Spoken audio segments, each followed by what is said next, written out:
All right, we are back, ladies and gents. Lunch has been consumed, energy drink has been obtained. Ah,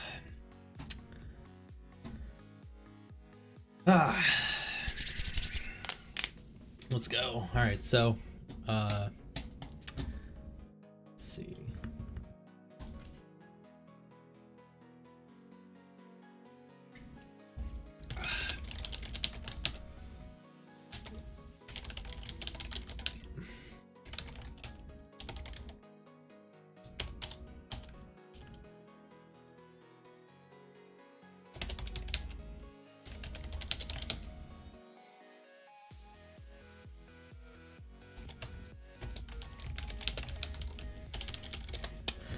Right. Yeah. So George has joined the land of the living and has informed me that I forgot to change. I done something temporarily, and that was adding the making the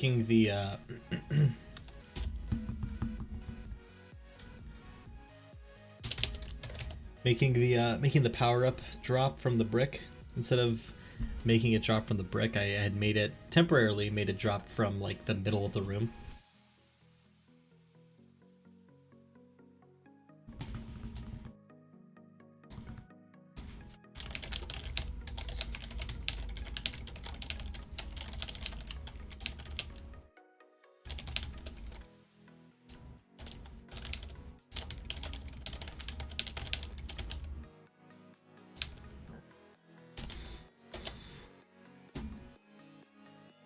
Oops, excuse me. All right.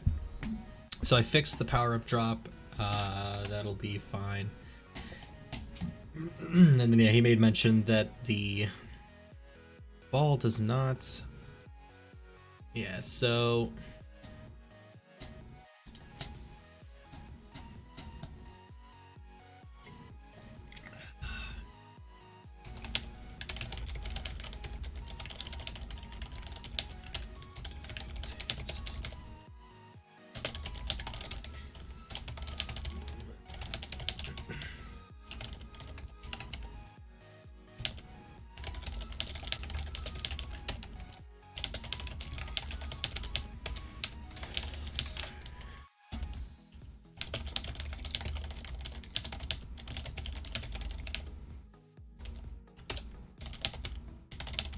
Alright. So I think so we're wanting to implement like a sort of difficulty system, so I think I'm gonna do that. Before we do that, let's go ahead and let's make the title. Let's get the title going. So God, what do we I don't even know what to call it yet. What fonts do we have?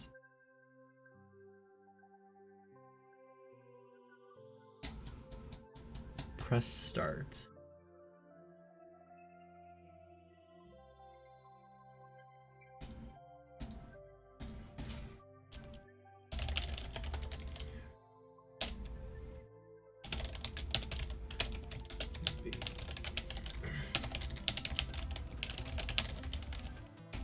Spawns, normal wood, yield.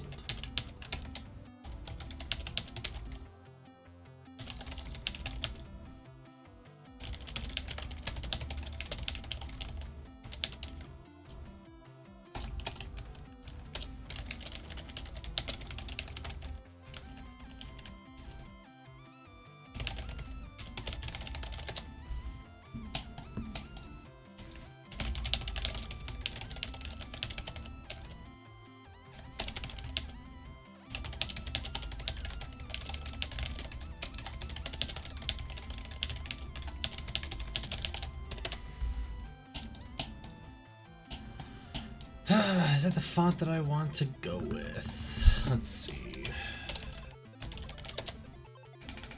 I'm using the press start font because it's like guaranteed free use, and it's from Google. So,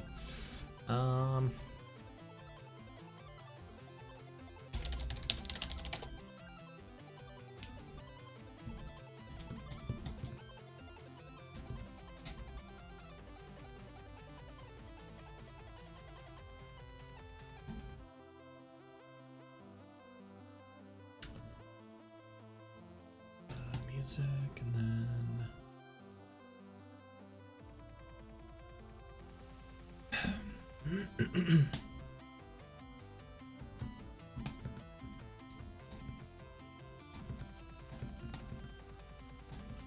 ooh, that's a good one. Okay, fonts.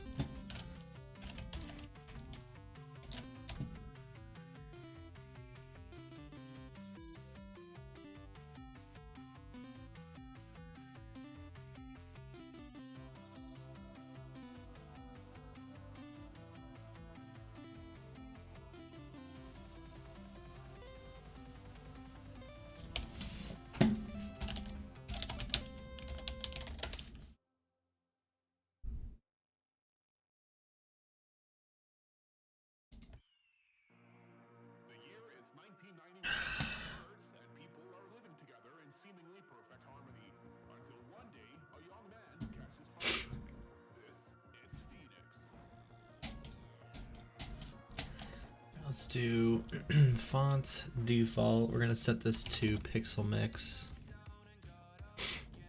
Regenerate. Although the system font's also using that. Let's just make that.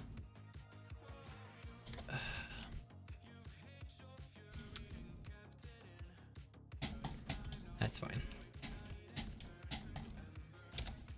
Font large. This is gonna be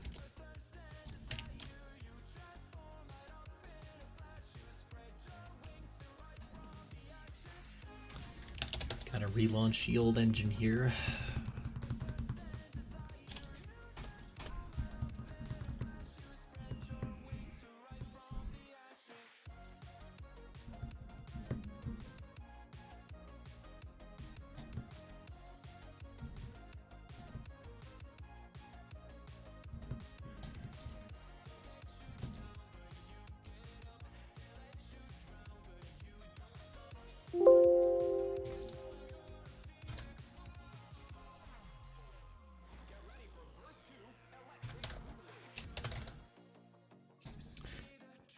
Font large. It's gonna be chromatic arcade. This 32.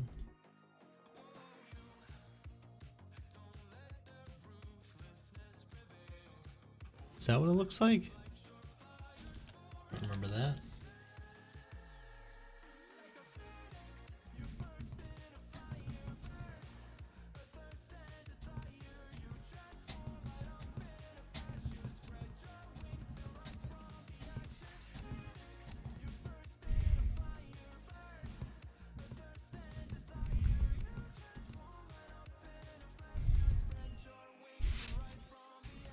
I don't get why there's lines between those characters. That's weird.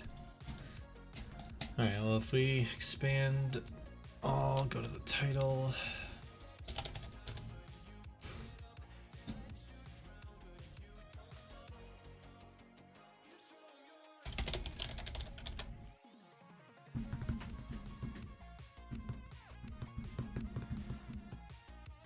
Oh, there's totally lines in that. I hate that. That's horrible. Why is that like that? That doesn't make any sense at all. If I go to Photoshop and I do that.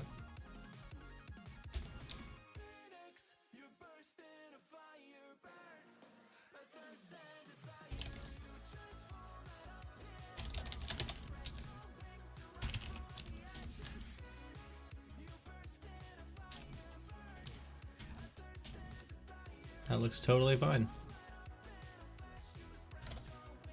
I don't get why that's happening.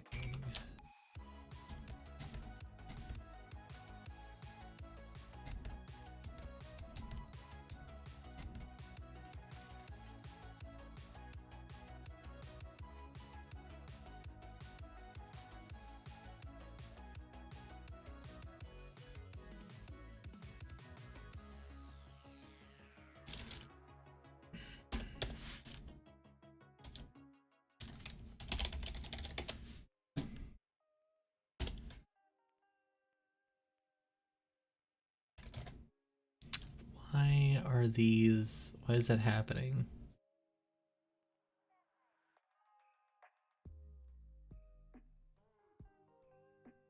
Why is this font acting this way? There's like lines in it. Is it because it's like a TTF versus... No, they're all usually TTF. Why the Man, tell me I'm gonna have to like put this into a stupid sprite or something.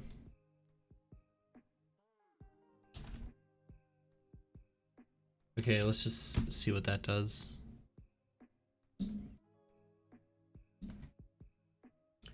Okay, there's no lines there.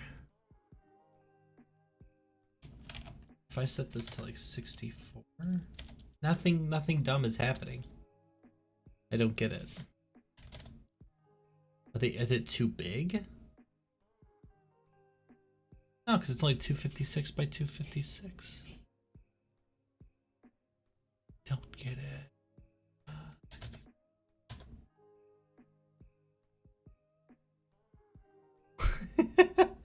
Game Maker, what are you doing, bro? What are you doing? Yeah, big goofball. Quit being stupid. Disable hinting.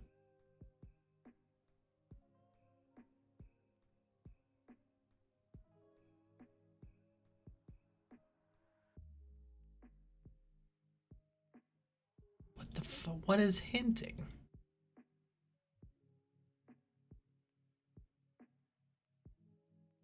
I am not a font creator, so I don't know what hinting means. It's fine. Alright, let's go to the title controller. This is gonna be game title. I guess it doesn't matter which. It does not matter what I put in there, like whether or not it's uppercase or not, because, yeah. What in tarnation? What in the fuck? I have to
Yeah, notifications are pretty much useless.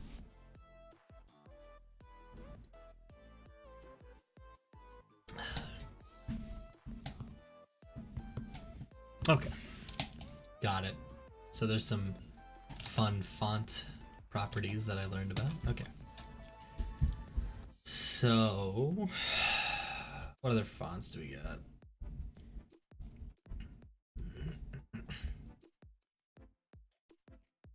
I guess for now we'll just do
Are you winning, son? Does one ever really win at coding? Unfortunately, no, I don't believe that to be the case. Just kicks you when you're down.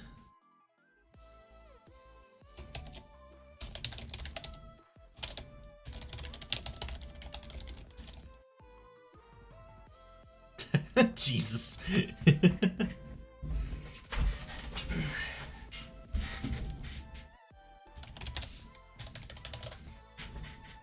Right, okay.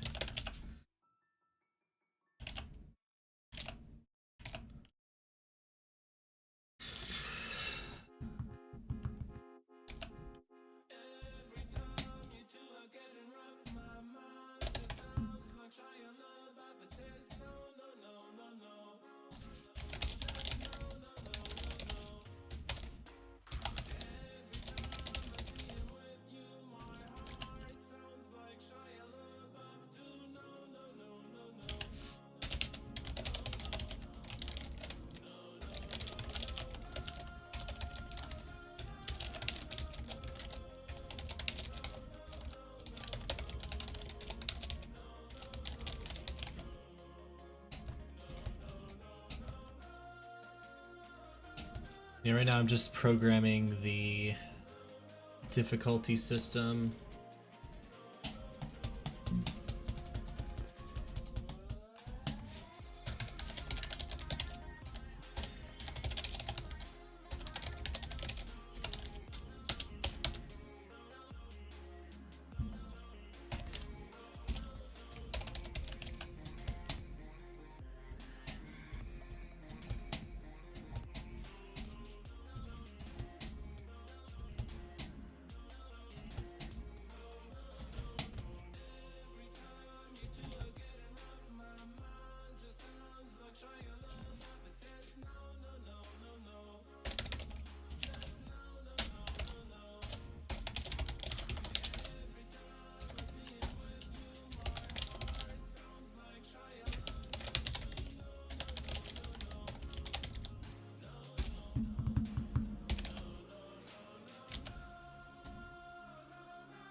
This is gonna be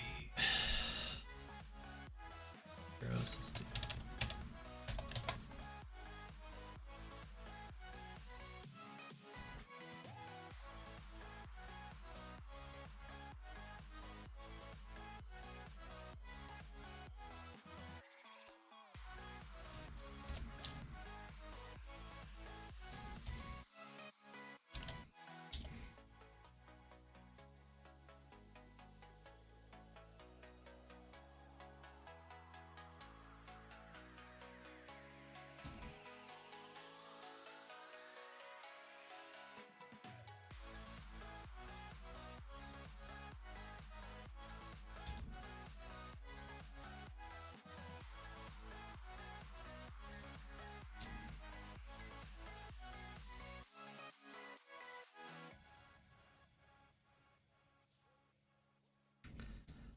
enough for now.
Hey, Roiku. Yeah. I got, I've rewritten most of our systems just so they're a little more easier to code around. It'll make adding the next game mode easier and handling mechanics that we want to add later. It'll just make things easier for us for the next couple days. So I figured I would slave away the day today. Rewriting all the systems that I wrote already, but it's fine. That being said, though, it is going great. Thank you very much for asking. How is your day going? It's a little better than mine here.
Right, yeah, yeah, the multiplayer battle system that we had talked about.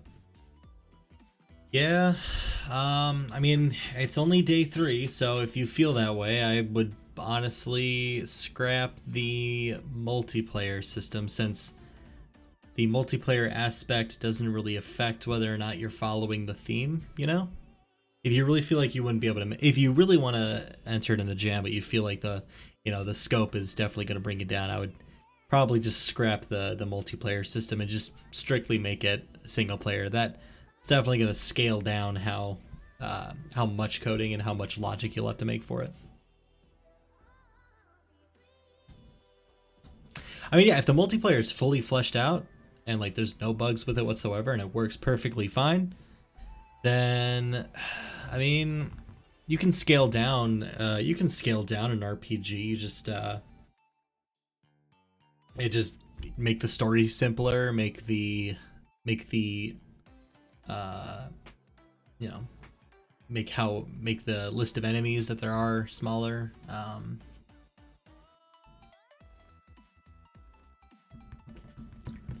I mean, as long as you make it, I guess, beatable, that's the end goal, right? Like, have there be a final boss, you know? So have a few battles, grind up, and then it could just be a very easy RPG. It's one of those things that's like, whether or not you get it done in the jam is not really the, you know, the most important part, because after the jam's over, you can continue working on the game after the jam, you know?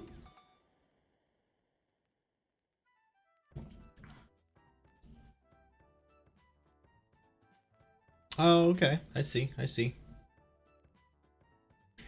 Yeah, I mean, if that's the case, then whatever you have now, I mean, the scale's probably sufficient. I wouldn't, you know, if all the systems are in place, then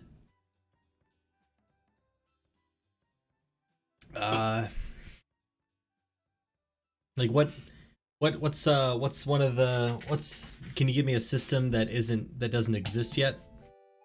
Oh, you've only been doing the art stuff. Oh, okay. Okay. Well, hey man, I mean, art takes the longest for me, so um like I don't even have half the art that I want done for this game yet. So that's gonna take me the longest personally, because I'm so damn picky about everything.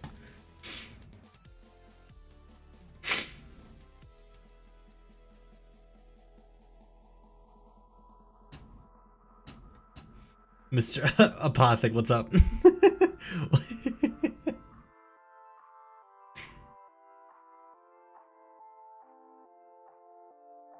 Right.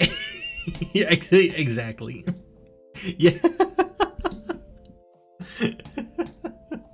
You can have the sprite, you can have like the base sprite be flawless, but as soon as like an arm has to move, bruh, character design ain't gonna be done for another month. Sorry. No, I feel you though. That's why I like 3D animation. Yeah, feel free. That's why I like 3D animation. Like you just set up you can still, I'm still picky with it, but you can set up like a rig, like a skeletal system. And well, like technically you could do that with 2D art as well if you're making like a Flash, Adobe Flash style game. But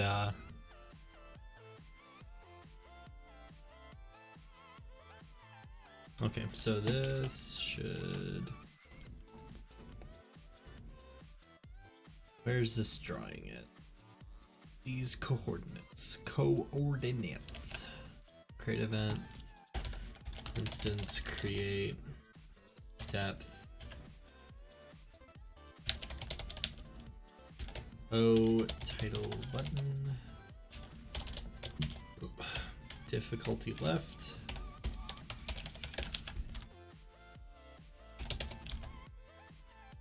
So we're gonna subtract like, let's do 64 plus 64.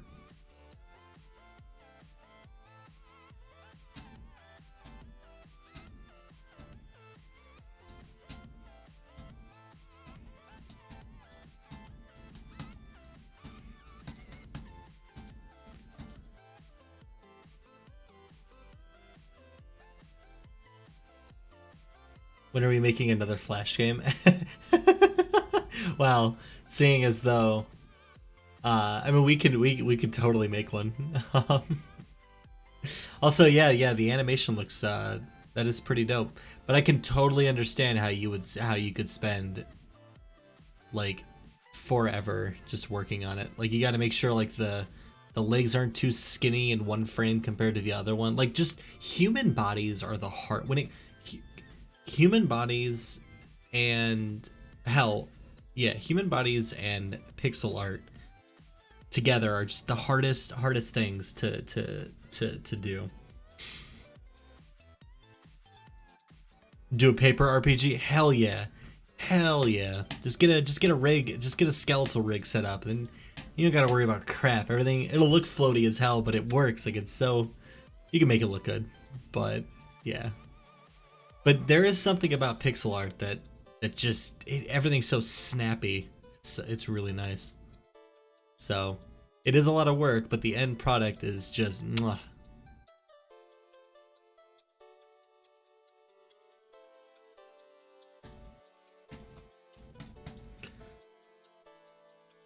Like I think I did some animations for our RPG game, but I think I ended up using like noodle arms, so I barely had to.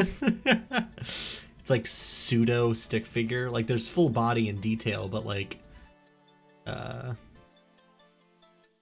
it's very lightweight animation is what I end up sticking with. If I can't say I've done anything like super extensive with animation. I don't pride myself as an artist at all. It's definitely like bottom of the list of like skills that I have.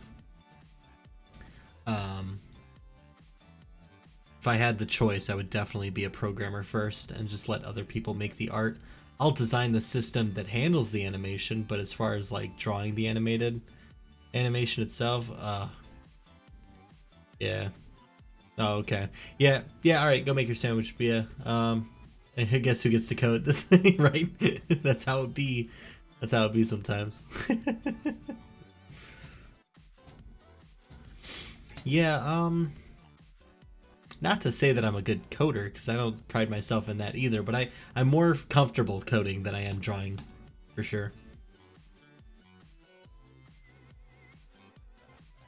Oh, is it cutting it off? Oh, it totally is cutting it off.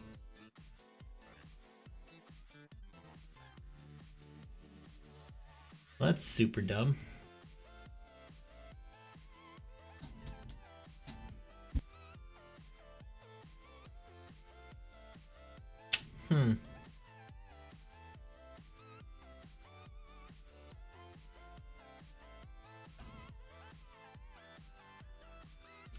I don't know why that's happening.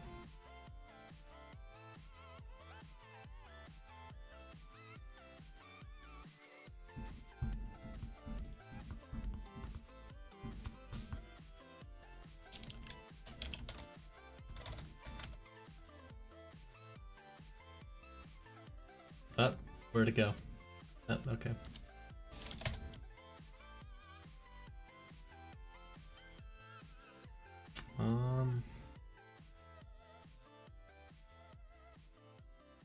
You know what? I think I just need to make... Okay, it is wrapping it correctly. Hold on, let me cut off 10 pixels maybe.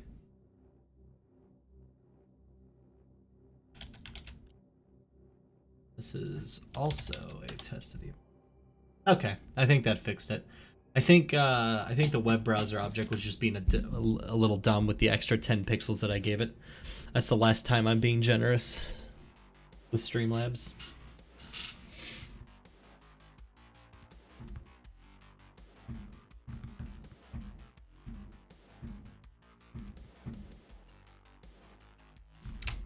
Alright, this should work.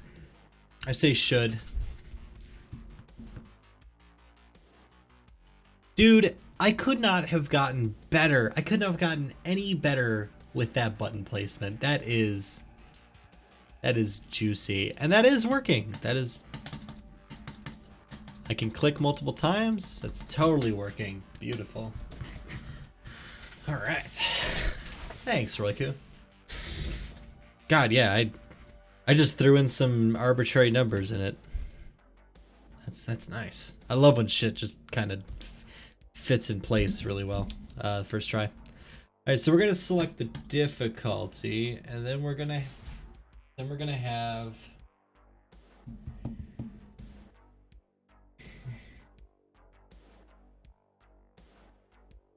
I'm gonna do this again, except I'm gonna make 2 of these, and they're gonna be chaos left, chaos right.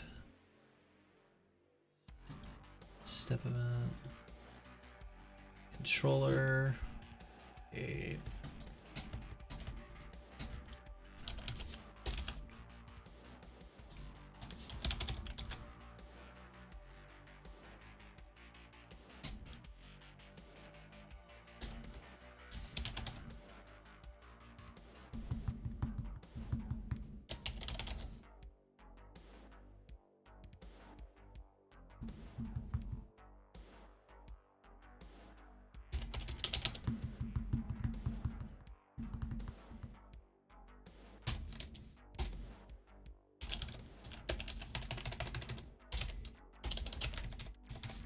We'll just go to 10 or whatever. I don't know. Alright, so let's go from here. Let's go.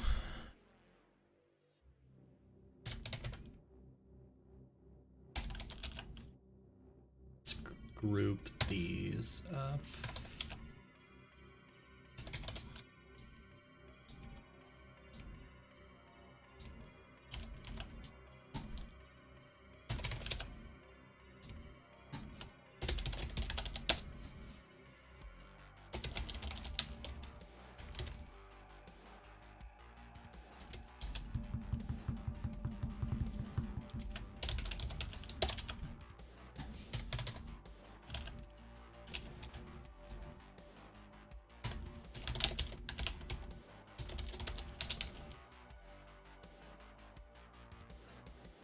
No, that's fine.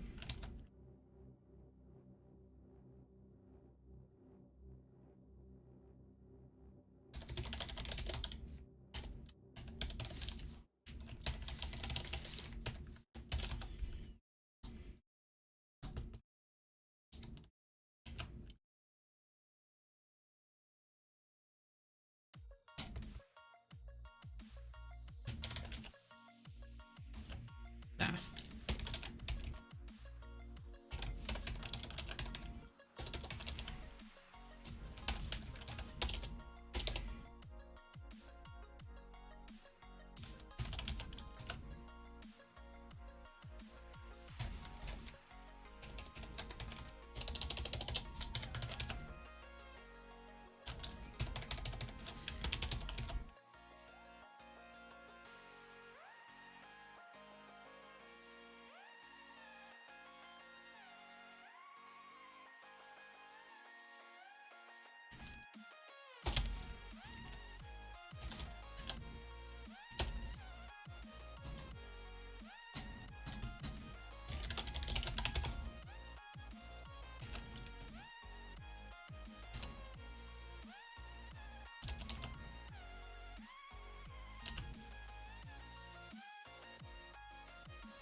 Oh, hey, dude.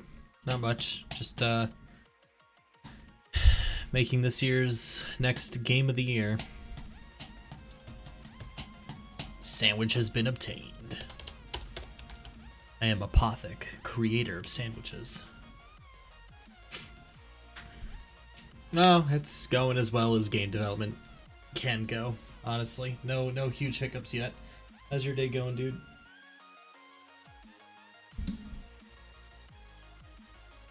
Creator and destroyer, yes.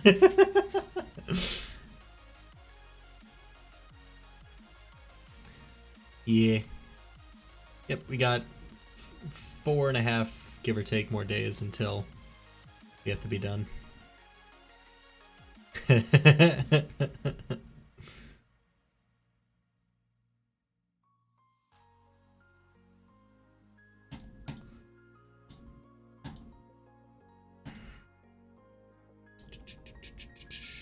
I don't know what I'm waiting for. I think this is gonna work. That's all there was to it. I don't know why.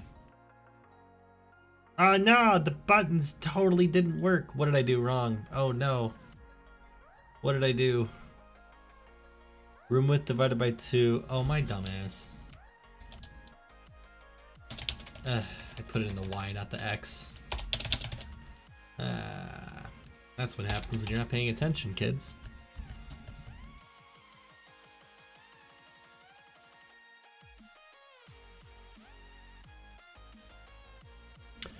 Oh, yeah, that's fair. Yeah, you just, I don't need it anyway.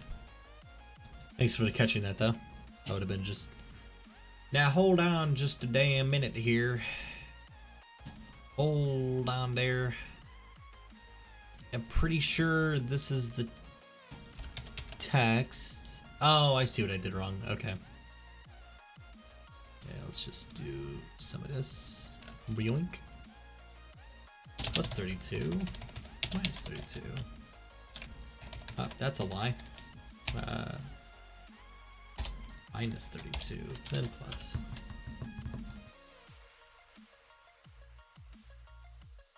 Son of a bitch. Did I not set the right? Oh, you know what? Yeah, I did. I copied them, but I named the wrong things wrong. Let's do that one. And cast left. I could have created all these UI elements programmatically, but I just didn't feel like doing it. So we hardly have any objects anyway. So I got resources to spare. Oh, good, good. No, that's great. It's going in the opposite direction. It's also not. Oh, good. This is also doing something. What have I done? On the create event, it's creating my chaos buttons. In the. All right, let's just close all but this, and let's check the chaos buttons. Chaos left should be.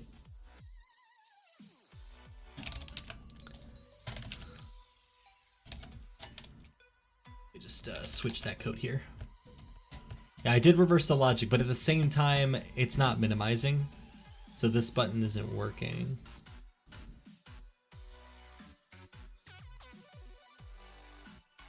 This chaos range 0 should be 1.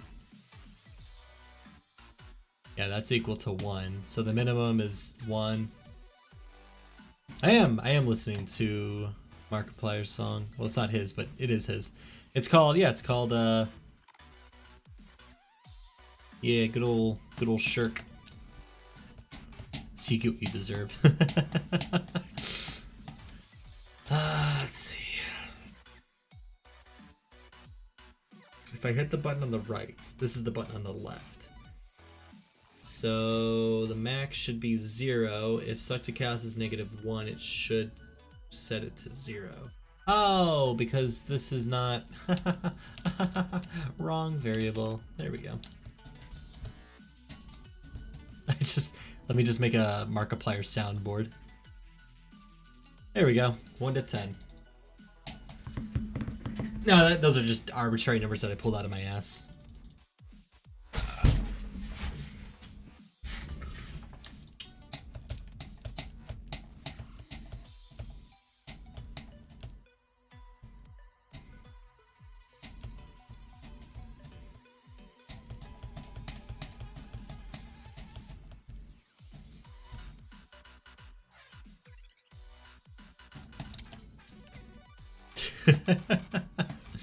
This isn't even my final form.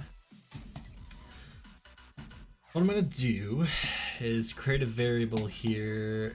It's gonna be called selected character, which isn't selection character is gonna be equal to this bad boy. If that character even exists in the font that I'm using, because people only make alphanumeric characters. I swear. Resident Evil Rosie.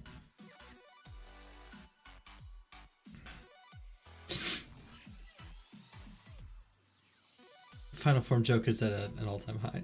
There you go. Yeah, Chaos over 9,000. There you go. there's a new joke that no one's made. It's over 9,000. Wasn't 9,000 like not? Wasn't that like an incorrect translation or incorrect dub, or maybe people just misheard it? I can't remember which one it is. 8,000. Got it.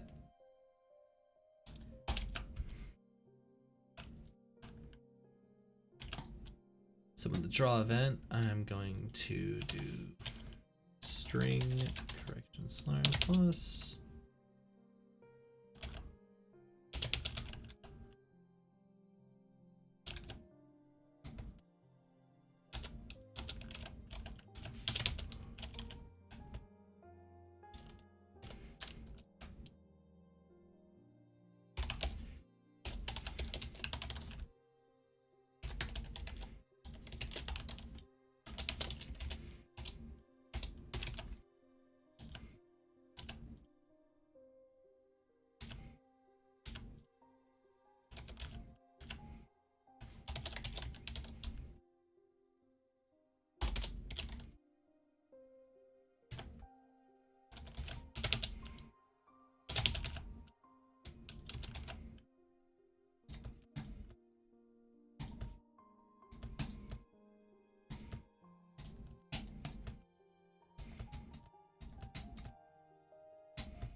All right, title screen should be done. Oh, of course, the font I'm using does not have the character that I need. Of course. Of course.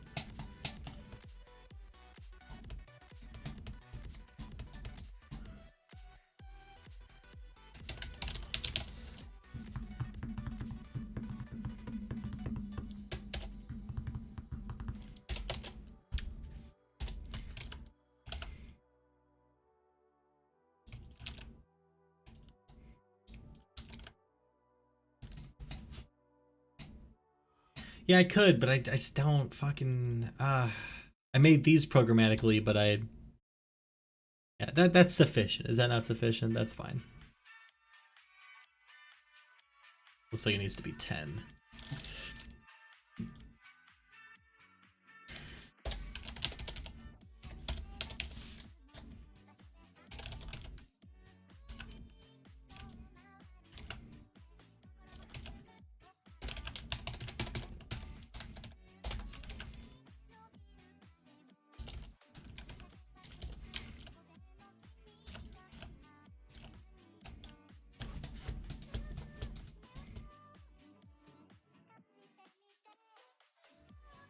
Perfect.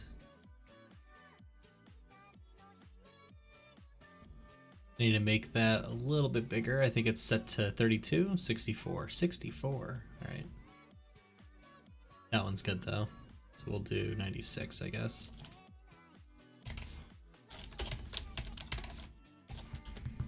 For the left and right extends of the button. 64, 96, 72.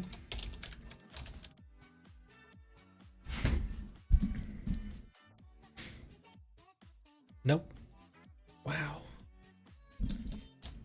I could do 80. I don't like that number, but it's fine.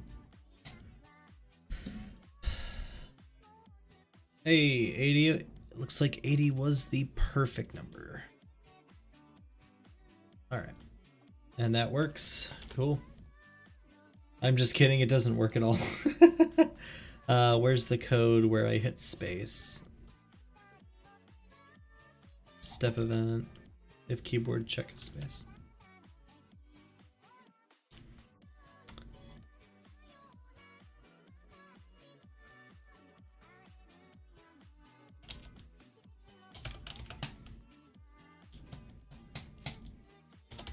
All right.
Wake up in the morning, I see the open door. Don't remember closing it ever. Ain't nobody coming, but I never keep it shy. Keep me from pulling the trigger, my baby. Hush, all the lullabies. You call me out 1,000 times. Yeah, hush, all the lullabies. Till my falling lies.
Okay.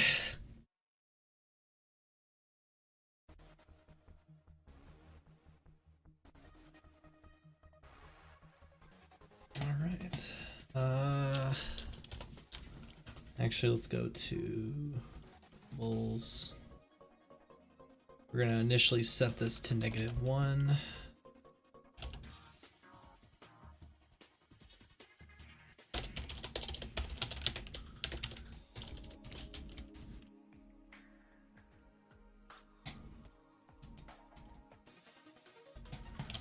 Alright.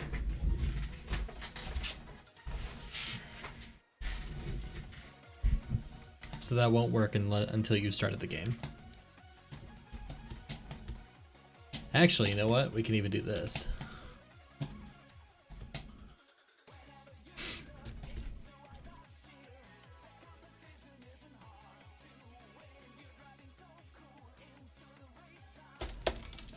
If equals -1.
There.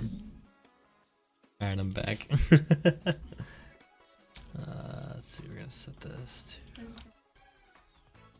to... I think he's in the chat, yeah. He's not on Discord right now.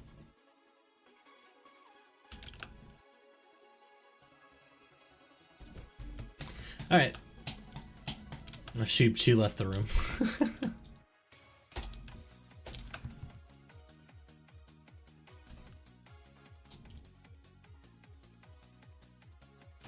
Alright.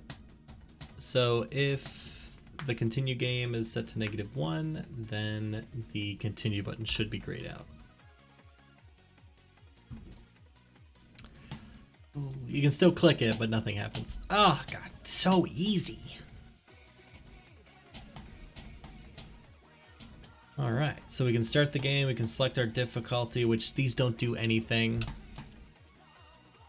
This doesn't do shit either, but it's fine.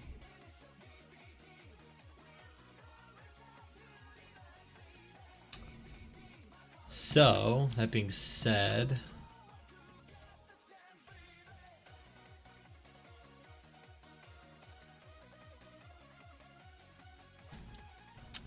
if we start the game, we have this.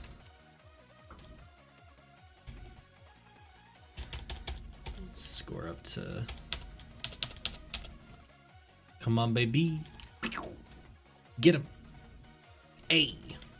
Get fucked.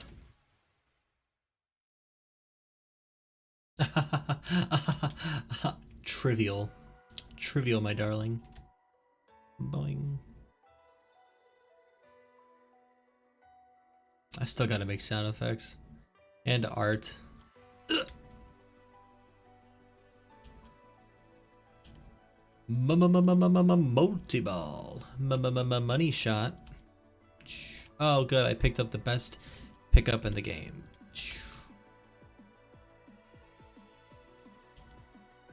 I almost picked up the best pickup of the game a second time.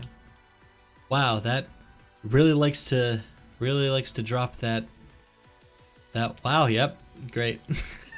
Oh, good, another one. I didn't break the system, did I? No, because I got a multi-ball earlier. Yeah. Shit. Well, guess I'm dead because I don't have the difficulty system programmed yet.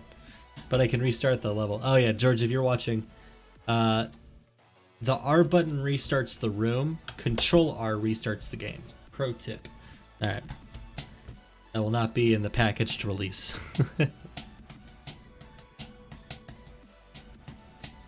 Yeah, definitely. What I planned on doing was handing off the weight system to you, and then I was gonna get crack-a-lackin' on all the art that I actually want to make for the game, because we have none of that yet.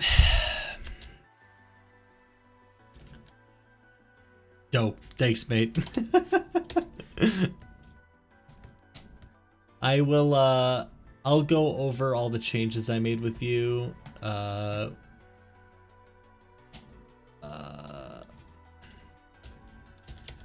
System rewrite. Push.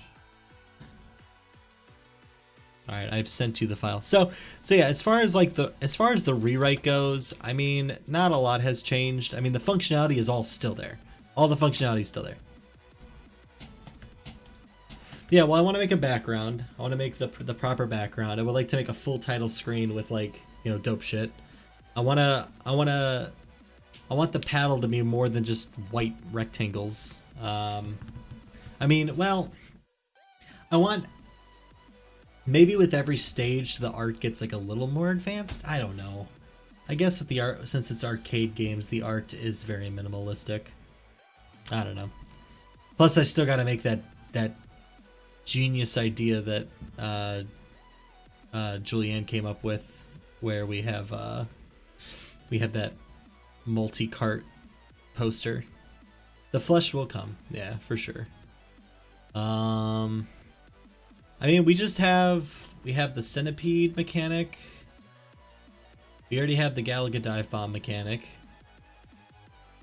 It's only day 3. We still have 4 whole days.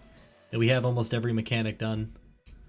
The final boss, quote unquote, hint hint, nudge nudge, may come eventually. We'll see.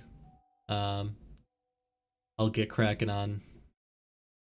I think after we get the balancing done, if you don't get carried away into making the centipede system, I can work on that. I don't care which one we do, and then we'll figure out the boss system eventually. But yeah, right now all we need is, we just need the difficulty system to have some effect. The code, so as far as the rewrite goes, most of the rewrite was actually done in the director. The create event doesn't even do anything.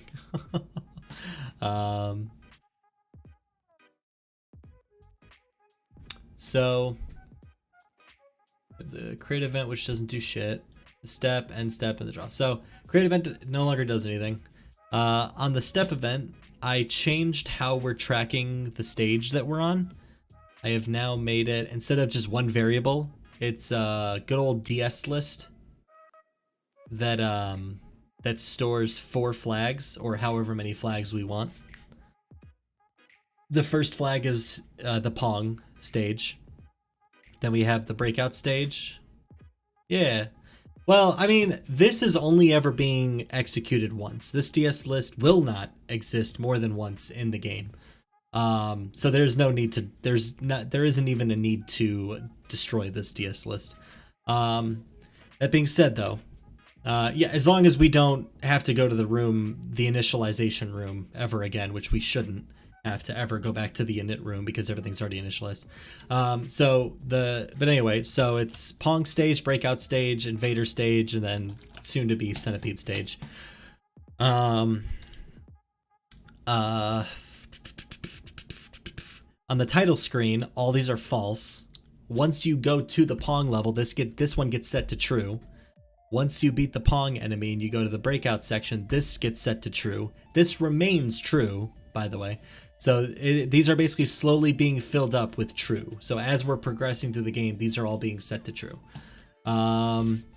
Chaos factor, director, init. So there is no create event. However, there is a one use. There's a variable there's a flag that tells the director when to run its initialization code, which is these.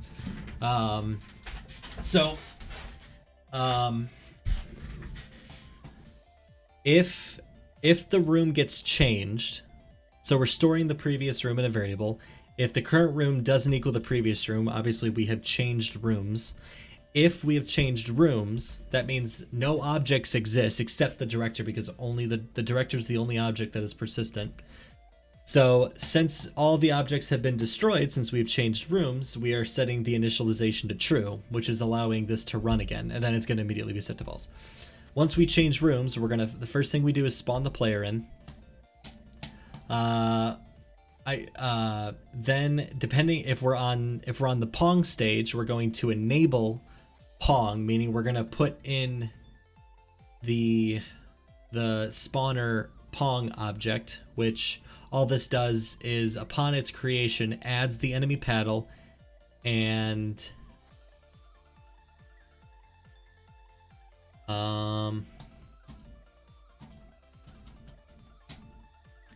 it adds the ball. So since the Pong stage is always going to be true throughout the game, essentially, the ball always gets created, so that's fine. This logic up here, all this does is when you're on the Pong level, the enemy paddle will be all the way up there.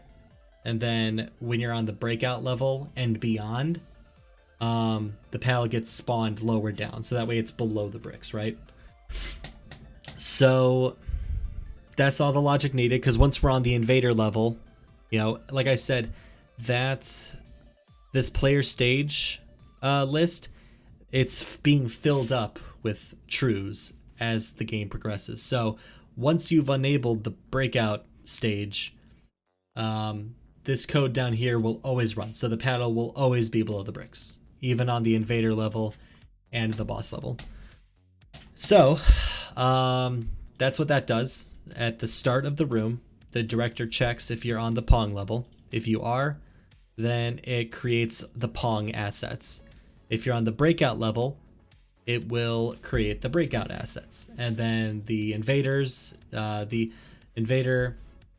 spawns the spawner Invader, which I didn't really change any of this code. All I did was if I made changes to a variable name, then I named those accordingly.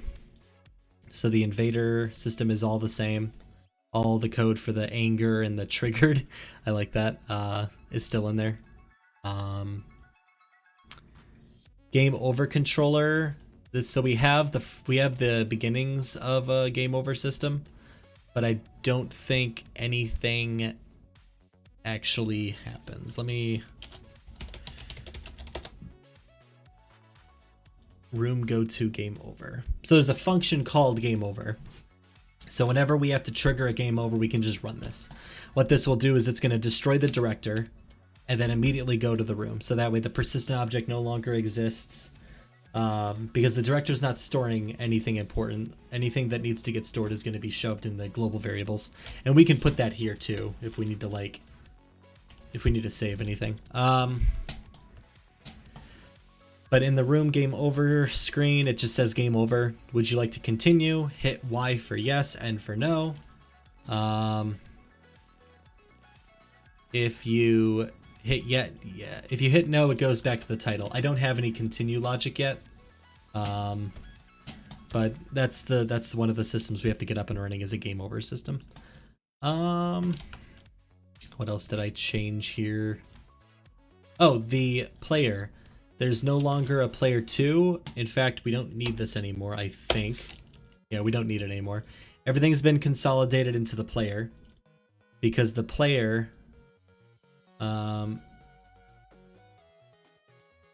now checks. Hold on.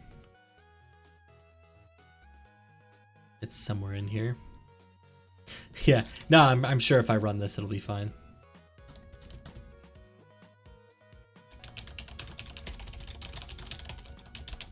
Yep, it's all good. Yep, you'll notice player 2, quote unquote, is in there, but it's still player 1. Everything's been consolidated into the one player. Where the hell are the player controls? Oh, here it is. So if you're on the Pong stage, all you can do is move. But once you unlock the Invader stage, then you can shoot, basically. And that just does the shooting. It would probably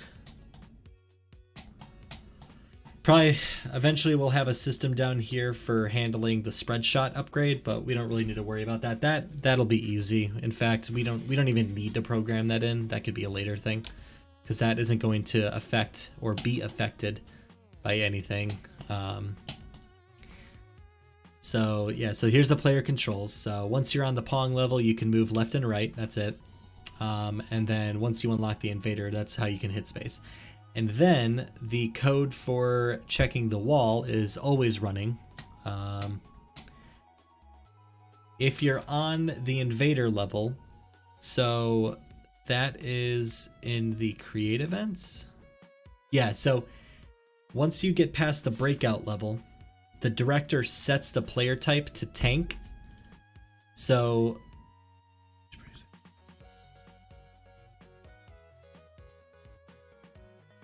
nice. So once you go from the breakout level to the Invader level, the director will set this player type variable to tank. It's normally paddle or normal or whatever. So once this gets set to tank mode, the player character will check, am I set to tank mode? And is my sprite already the tank? If it's not, animate me. And then while you're animating, if you're not animating, then yeah, so this stops any upgrades from making any changes to your sprite while you're animating.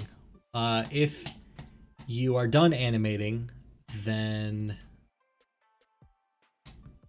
yeah, once you're done animating, then the upgrades will change your sprite. So if you get the wide paddle, it'll make you wider. Well, there's going to be a wide tank. I didn't make that art yet, but there will be a wide tank and a narrow tank, so we can keep with the upgrades in the Invader level. But that being said, if you're told to be a tank but you're not a tank, animate. While you're animating, if you're not, it sets you to this transitional sprite which shows the animation, and then once that's finished, it'll actually officially set your sprite to the tank, and then you're perfectly normal from then on out. All the logic for the upgrade, all that stuff technically works. The upgrade system is slightly reworked a little bit. Let's go to the upgrades here. So we have the power up. So this is no longer needed. So if we go to, so the upgrade choice, this is where you can create the weight system, but it's just the pick a number between 0 and 2. And then the breakout type. So I think these have parents. So I created a parent object for the power-ups, and we're gonna put the Space Invader upgrades in here as well. But basically, once the player collides with here, so this checks if you're colliding with a power-up. If you do collide with a power-up, check what power-up type variable it's set to. If it's a breakup type, then check which of the 3 it is. Is it a multi-ball, is it a wide, or is it a narrow? And I can do case 3, and this is going to be speed boost logic.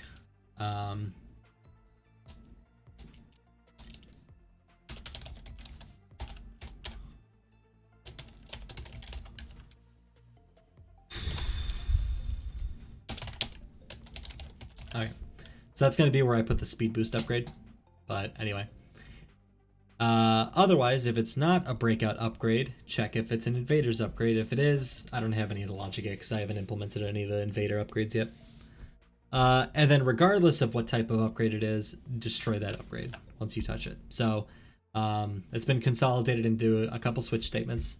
And then once you touch it, it's going to trigger the function to enable the multi-ball. So we have your angle calculation and all that stuff. We have the spread of the balls, like how far they get spread out. I think this was called something else, but I simplified the name of that variable to just spread because I figured out that's what it was doing. And then we have the how many balls you want to create. So that's pretty much the same. And then the wide, what this does is it sets the flag. We have a flag system that determines which upgrades you have available. This is, I'm just laying the groundwork so that when I add the upgrade timers on the right side in the user interface, I'll be able to base those off of which flags are enabled. And then I could just create a variable that determines how much, anyway. So this is just the groundwork for me being able to create the user interface, the UI on the right side later. So now we have a flag system. So if you collect the wide upgrade, it's going to set your narrow to false because it would essentially counteract the two, and so if you collect a narrow paddle and then collect a wide paddle, you'll get the wide one, and vice versa. So that's going to set your narrow flag to false and your wide flag to true. It's going to set the duration of how long you get that paddle for, based on this number right here, 30 seconds times the frames per second. And then it's also going to, this isn't actually changing the move speed, because the default is 4, but we can so choose to change the move speed for wide paddle if we want. And then the narrow does the same exact thing. It sets your wide flag to false to overwrite the narrow upgrade, and it sets your narrow flag to true, gives it a duration, and then I actually decided to boost the speed just a little bit because I'm a nice guy, but we can balance that out. It doesn't matter. Then in the logic here in the draw event, I lied to you. It's where is it? Up here. Yeah, up here. So again, so these set the flags of which upgrades you have when you touch an upgrade. If you're not animating, it's basically going to check, is the flag true for the wide upgrade? If it is, set your sprite to the wide version of whichever sprite you're supposed to be. If you're a paddle type, then it'll set it to the paddle wide here in this DS grid. If you're a tank, it'll set it to the tank wide here. Same with the narrow. It's just gonna go grab that from the DS grid and then blah blah blah blah blah blah blah. Spread shot for Space Invaders doesn't work yet, and the shield isn't programmed in either yet, but we'll get that eventually. So the upgrades have been rewritten, the director's been rewritten.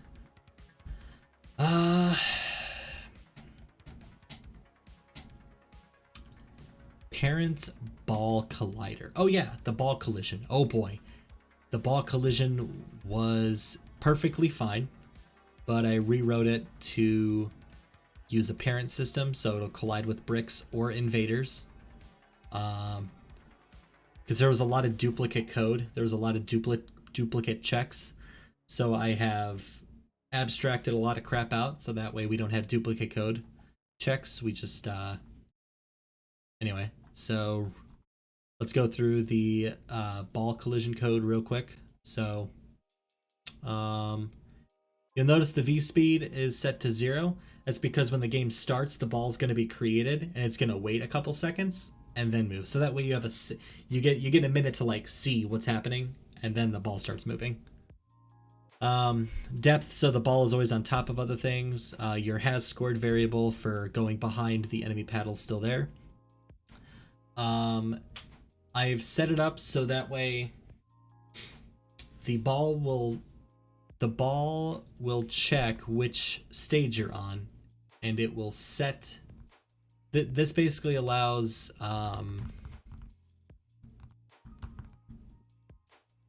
this allows us to slow down the enemy paddle based on which stage we're on. So in the Pong level, the enemy paddle is going to be a little bit quicker. It's going to prove to be a little bit of a challenge. But once you're past the Pong level, it's going to slow down just a little bit. The range is going to get smaller, just a little bit, like a super small amount. But it's going to be noticeably easier to get the ball past the paddle, because otherwise you are now dealing with a super difficult paddle and you have to break like 90 different fucking bricks. So like I've made it a little bit easier to get the ball past the paddle to hit the bricks based on which stage you're on. So after you pass the Pong stage, the enemy paddle will be noticeably slower on average. There will still be times where it will be fast enough to absolutely deflect your ball, but more often than not, it'll be slower. So if you're in the Pong stage, this is the movement code that gets calculated for the ball. Totally fine. If you're in the Pong stage, collision with the player is going to be active.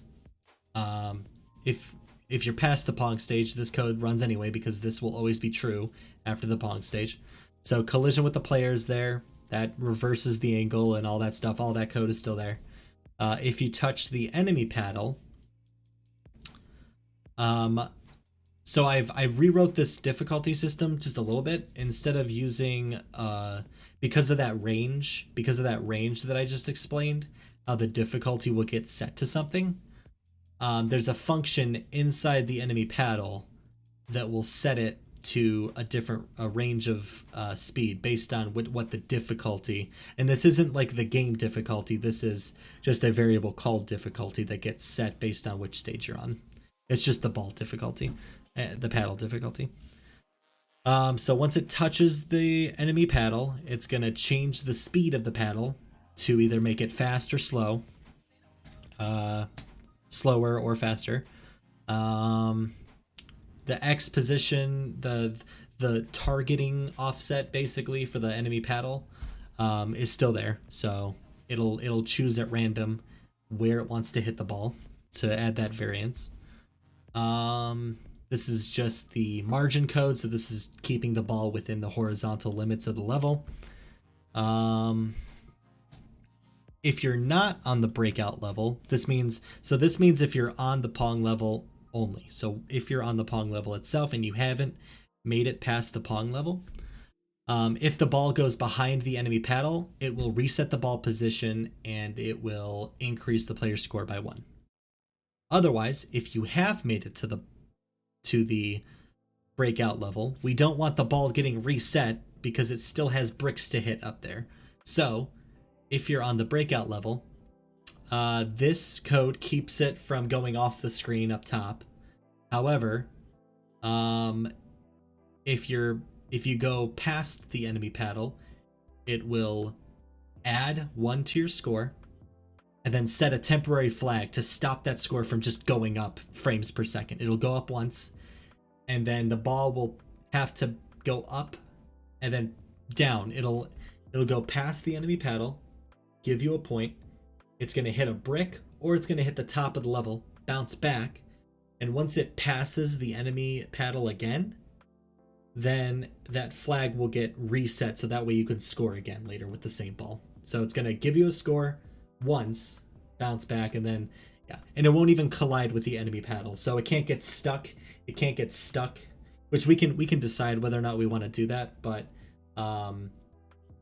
anyway, once it's past the enemy paddle, it won't collide with the enemy paddle going the other direction. So it'll actually just go right through it and go straight to you. And then still, if you're inside of the if you're inside the Pong level, if the ball goes past you, it gets destroyed. This is where we would put our code to be like, you know, if there's no more balls left and it goes past you, that's the game over, or loss of life or whatever. But for now, I'm just destroying every ball that goes past you. That's why the ball doesn't get reset after the Pong level. Or actually, it doesn't get reset at all. So this is where we're going to create the life system, or check if it's the last ball. You know, this is where game over might happen. Oops. Oh shit. Okay, I accidentally switched desktops. All right, so this is where game over code will happen. Once the ball goes past, we'll do a check to see if it's the last ball on the screen, because multi-ball could be in effect, and we don't want 10 balls going past you eating away at your lives. Then for the ball, if you are on the break, this is logic that only takes place during and after the breakout stage, but this code right here handles what happens if the ball hits a brick or an invader, or eventually the centipede or whatever. So we basically have 4 variables that store the left, right, top, and down collision status flags. It stores the objects that are colliding with the top, left, bottom, or right sides of the ball. If it does detect an object, it'll do the appropriate reverse. It'll basically make the ball bounce. So if you hit a space invader, it'll bounce back. If you hit a brick, it'll bounce back. And then you have the ball collision, which is just a function that checks, was it a brick? If it was a brick, destroy the brick. If it was an invader, make the invader angry and then remove it from the list. That's your code that you wrote. That's all there. So, and here's the reset ball code, which we can run at any time. What's up? You say discount. Oh, dope. That's great. That's awesome. Cool.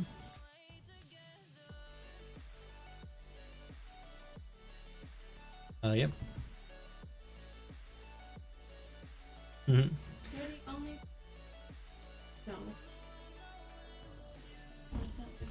Like I said, just get close to the middle as you can. Sure.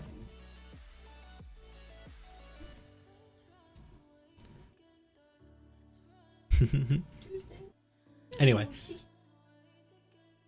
That's great. So yeah, that's mainly the other thing that got rewritten was the ball collision. Thank you all for coming to my TED Talk.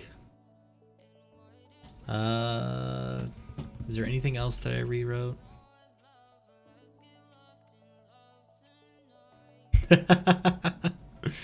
This is the most I've talked about the code that I've been writing for the last 6 hours. I'll be completely honest, so I'm glad I'm talking now.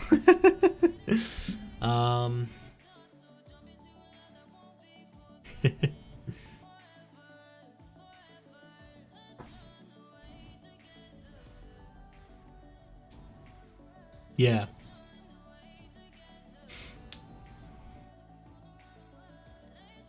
Oh, really? Oh, jeez. Yeah, I haven't had any engine bugs.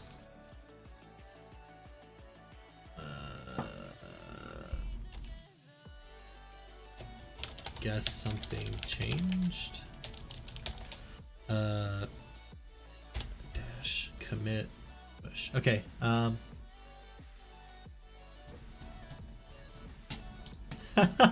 They're your fault. Oh, for trying to use the 3D.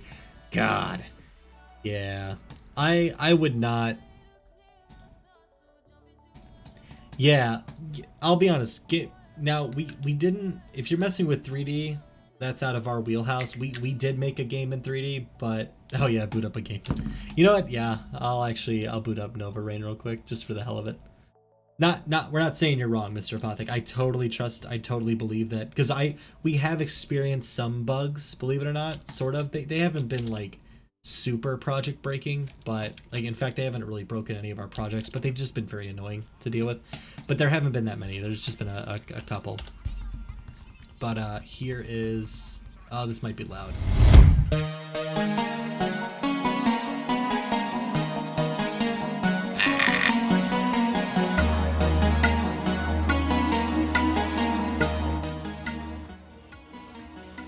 God, that was loud.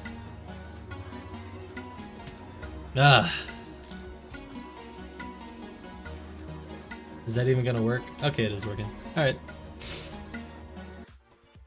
That hurt. Yeah, sorry, that was really loud. The home planet gets taken. Blah blah blah.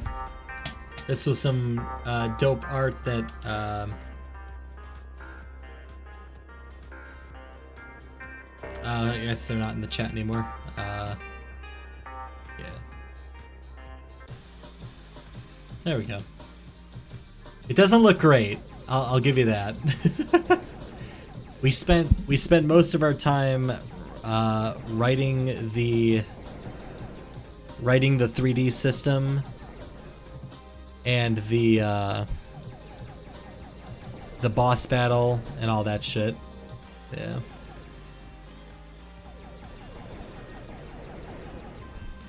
So yeah, I mean, you fly around, you shoot, it's got depth, it's true 3D. Now obviously this would have been super trivial to make in Unity. Like the floor could have been just a rectangle with a scrolling texture, that would have been easy. The player character, super easy in Unity. The enemies spawning, everything would have been so much easier in Unity. Am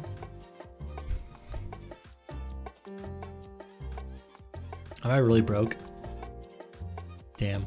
that was a bad playthrough of the first level.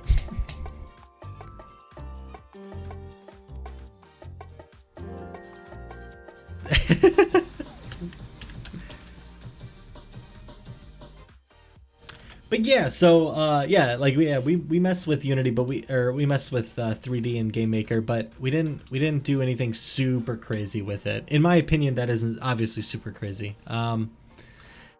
It's just a plane on the ground. It's two planes on the ground moving until like they're moving towards you, and then once this one goes past the camera, it teleports back to the front, and we're basically just creating a ground that does this. Basically it's just constantly moving towards you. The enemies are it's actually sprite stacking. So we have 5 sprites on top of each other with depth, and it's giving the appearancy of there being 3D, but it's not. But because the 5 sprites are far apart from each other depth-wise, it's creating a cool, you know. I was trying to do a rotating hexagon to be a menu system. Okay, so, that sounds horrible. I mean, like a pain in the butt to do with GameMaker's. Yeah, horrible to do with GameMaker's system. I'm already like thinking of ways to do it, but yeah. So, we've personally never had any real issues with GameMaker. It's really just been, it's just been, you have to do everything yourself, you know? No, yeah, you're good. I mean, you could call us like almost masochistic, because we have to design every system from the ground up, and we're like a couple levels above just designing your own fucking game engine at this point, because GameMaker forces you to do that. You have almost nothing to you get the basic render system in place, and you can do math, and that's like it. I think, yeah, they have all these cool features like, ooh, you have an in-engine sprite editor and like a tile sheet, a tile set creator. You get those cool things, which, you know, those are nifty. But even that, you don't. Yeah, that is true. Game Maker closed source? I think, you know, it might be. Is it?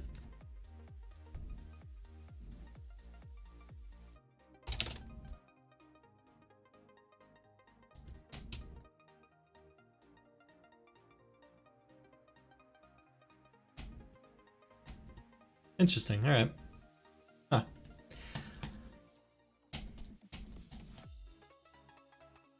Yeah. Yeah, I know some people have made like libraries and extensions for Game Maker, but yeah. Yeah. Yeah, there are some benefits to having a community-driven game engine. Now Godot, oh boy, Godot has caused me so many problems. I'll be honest, it's a great engine. I don't want that to diminish the quality of the engine, but I've had so many issues because it wasn't designed by like one person, one or two people. Okay, yeah, I assume you write. Yeah, you can write DLLs in like C++. I think it's C++ or C. Yeah, you can. Yeah, but as far as like, I as a software programmer, I don't care if the engine's open or closed source because it affects me none whatsoever. If it was open source, I'm not gonna be editing the code myself. I don't know how to program in C or C++. Fuck that. I can't customize Godot even if I wanted to. Like, hell no. So even though it's open source, that's great. You know, other people that are smarter than me can, you know, fix issues with it and stuff. But if it has the features I need at the moment, I'll use it. Yeah, that's why I'm not using Unity to make a 2D engine, a 2D game, because actually Unity is primarily a 3D game engine first, I would assume. And Godot's weird. Godot, you would think Godot was a 2D. Godot does both really well. Right, yeah. I've heard a lot of people don't like making 2D games in Unity compared to other engines like Godot or even Construct. A lot of people like Construct if you're a visual scripter. But yeah, if I'm gonna be making something super lightweight, yeah, I mean, oh no, the camera. Yeah, I mean, Game Maker doesn't even have a camera. I mean, it does have a camera, but it's not like a 3D camera where, well, it is like a 3D camera, but nothing is what's the word I'm looking for? In Unity, everything has a skeleton.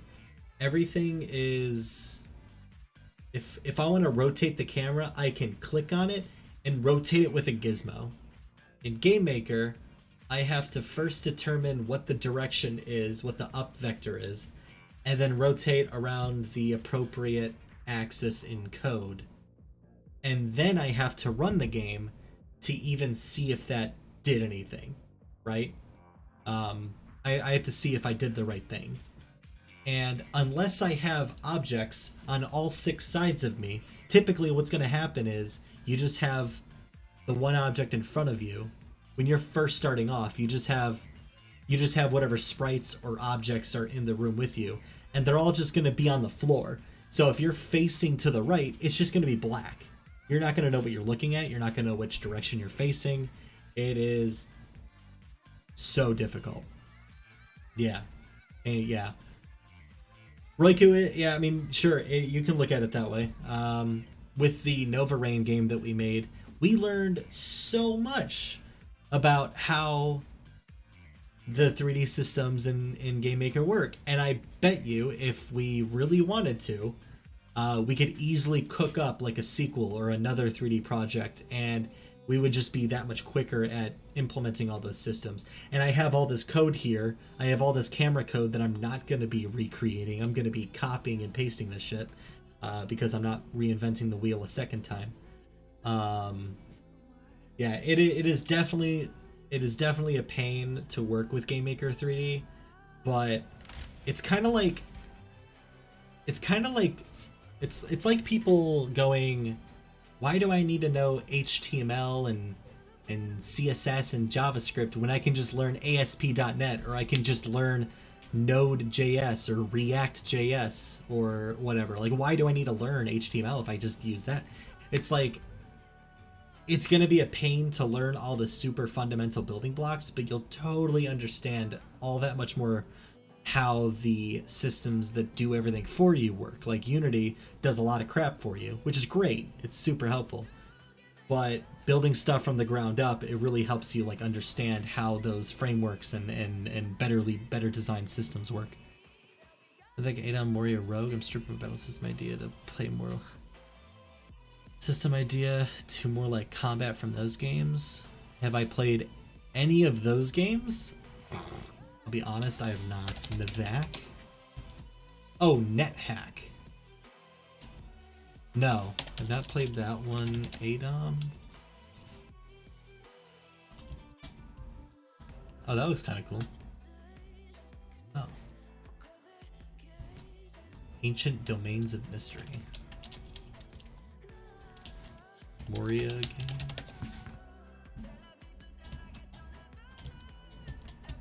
Oh, I love games that are made out of ASCII art.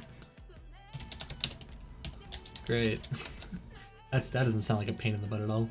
Oh, that one, Rogue is also. Yeah. Oh, okay. I mean, that would make it easier, I guess, that there's less logic with it. You'll probably want to create like a knockback system or something.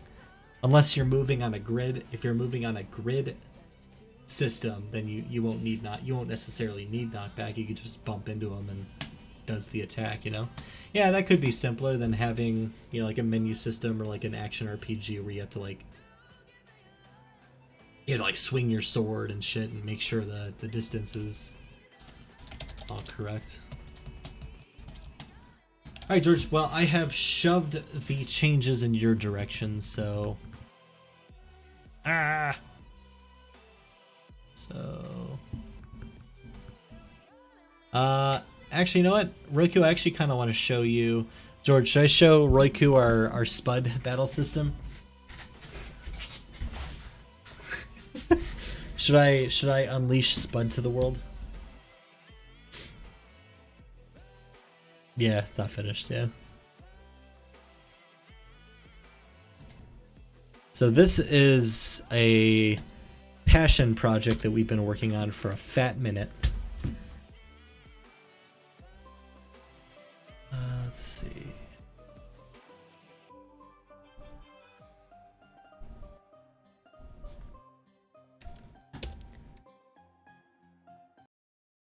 You know what? Let me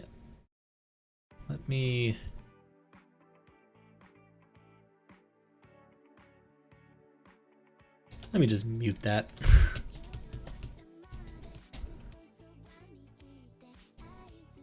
Yeah, I quickly yeah, looked it up. You're off? Okay. It'll take about 20 minutes to get to the theater, so we'll probably want to leave at 7:50.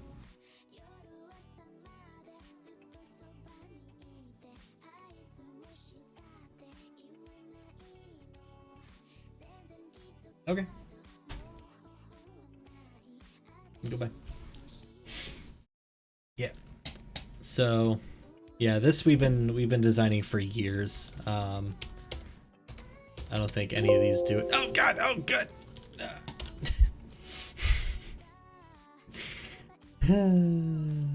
Okay. So, yeah, I didn't have a save file. Good to know that bug's there.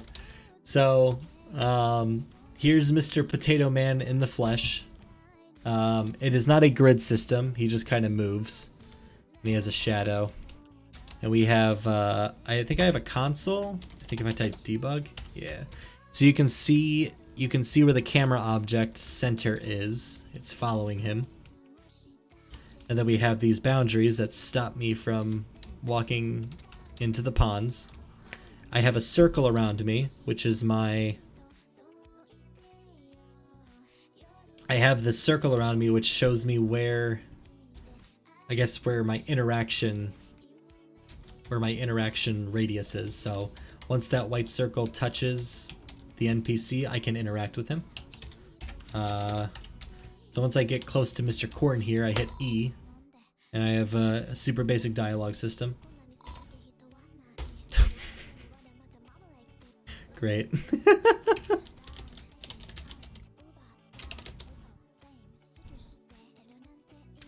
Oh, right. I think I got rid of the flag system. Best love story. Better than...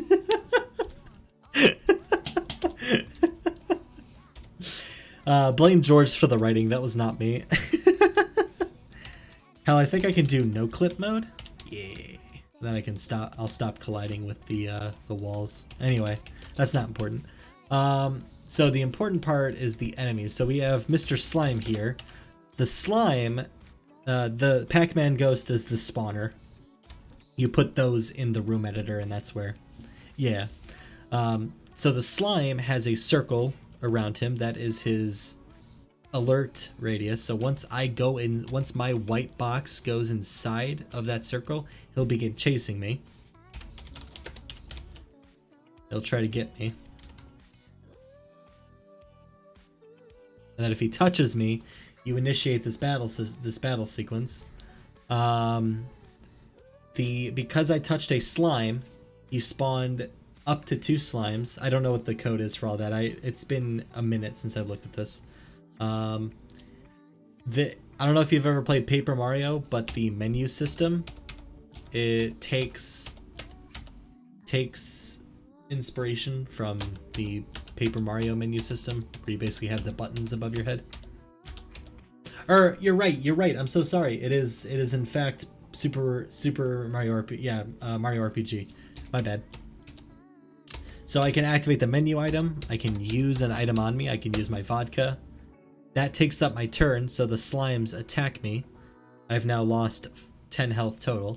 I can then hit attack, and I can then select which slimes I want. If I hit back, I'll exit the attack menu. The selector is just a red square, but I can select that. He's dead. And then he's dead. And then it kills the enemy. Now if I go here, I think, does that actually destroy the spawner? It does destroy the spawner, doesn't it? Yeah, the whole spawner's gone. Yeah. People are gonna think this is the game that I'm making for the game jam. We have a chest system, an inventory system. I picked up a small health potion. The party menu doesn't do anything. None of these do anything. Oh yeah, save game, then load game. So if I hit I, and then I load game, I'm back where the chest was, and the chest is back. So now I have 4 potions. Pretend that didn't happen. And if we go up into the door, we have Mr. Brock over here.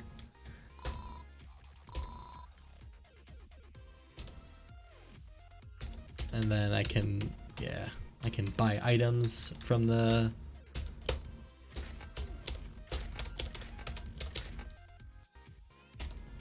Then they're in my inventory. Boop. There we go. Yeah. So, yeah, the whole battle system is gross. Now I don't have any. There's no code in this for it to be a multiplayer. I don't think we ever planned on it being a multiplayer game. So, but yeah. So yeah, if I go to the inventory, Exit to menu. Oh, it just quits the game. Okay, cool. All right. That's awesome. Well, it was lucky to ever exist in the first place. But I want to be a multiplayer game. Psh, shut up, you ungrateful whore. Yeah. Oh boy. So yeah. So battle system was fun. I wish I could show him the old Split project where the battle system was, oh boy.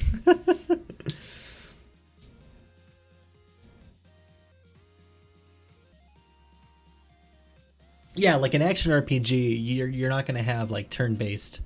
You're not gonna have turn-based combat. Typically, it's gonna be like Zelda: Link to the Past or something where it's top-down camera. You're running around. You have a sword and you're slashing and shit. I'm sure. Yeah, I'm confident you have the old project. Yeah. Yeah, I think. Well, you're doing Unity, so it won't. Or no, you're not. No, you didn't say you're. No, sorry. Apothec was doing Unity. Roiku, I don't know which engine you're using. I'm going to assume it's. Oh, you're also. Oh, no kidding. You're also doing Game Maker. Okay. Sean Spalding. If you're a regular user of Game Maker, you may know who Sean Spalding is. He's doing a tutorial right now on action RPG. If you can just like cram 10 videos in a day, you can have an action RPG made by the time the game jam is over for sure. I think links are allowed in here. You have a Discord URL to the screenshot? Yeah, that'll work. Yeah, we can view those.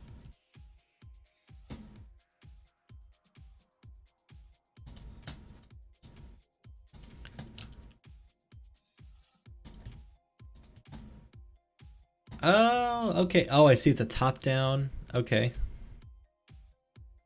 Are these like top-down sprites that like rotate? I'm assuming that's like a sword that he's holding, and he's facing south while holding his sword out, I think. There's one battle object and the other players can interact with. The ones with the green background are the battle scenes. Oh, okay. I see. Oh my gosh, you're right. I already forgot this was, yeah, you have the view system set up. God. Man, I tried working with views once. Oh, that's the one thing I'm not a master. I'm not a wizard at with Game Maker. Gotcha. Okay. Yeah, that's a fair decision because if you're gonna have different equipable weapons, it may prove difficult to like dynamically render those weapons on top of the sprites. That's just going to be a whole nother system you have to create. Although if you have a class system where you can select like a warrior or a wizard, they could just always be holding a sword or always be holding a staff. It'll just be a different staff in the thing. Is it doing it again? You're kidding me. All right. Properties. Let's set it to like 700. All right. It's gone. This is a long test message to see if chat box wants to behave today. It's working again.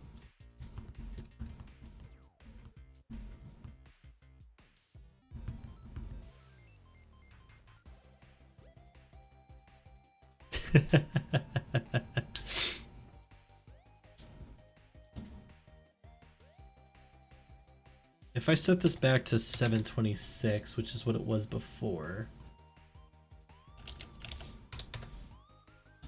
I don't know. I think it has to do with... It might have to do with... It might have to do with Chatbox displaying an infinite number of messages because I don't have it hiding them ever. I think I should change that. This is it.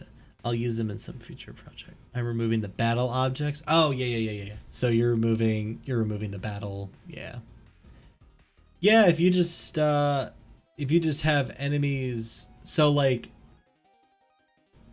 if you wanted to, I'm sure you could implement a really quick attack mechanic, like hit a button to attack instead of just bumping into them. That would be much simpler, but I bet all you would need to do is you would just map a key on your keyboard to the player object, and when they attack, just spawn a rectangle in front of them in the direction that they're facing. If that rectangle touches the enemy, that's the same as you bumping into the enemy. The code that you would have with the two objects bumping into each other, just put that in the rectangle and have the rectangle bump into the enemy. Obviously, the rectangle would be invisible, but that would act as you attacking, you know? Hell, if you wanted to have the rectangle have a graphic on it, like a sword slash or something, and then you can animate it, and that would you can turn a simple bumping into enemies mechanic into just hit a button, and then you can actually, what's the word I'm looking for? You can intentionally attack the enemy when you want to. I was gonna do something and I don't remember what it was. I'm actually, just a heads up, I have about 30 more minutes on the stream because I'm gonna going to see a movie. So in about an hour. So I'll only be here for 30 more minutes. I'll most likely get on later if I'm still awake, if I'm still energetic enough. No, you're good, Riku. I'm more or less officially done with my work right now on the game. Well, actually, you know what? What I planned on doing was eventually. Are you using the last of your time to speedrun Super Mario Bros? Yeah, definitely. That's totally a thing that I do on a regular basis. Okay, gotcha. Yeah, it is right. Yeah, your time zone is completely flipped. Oh boy.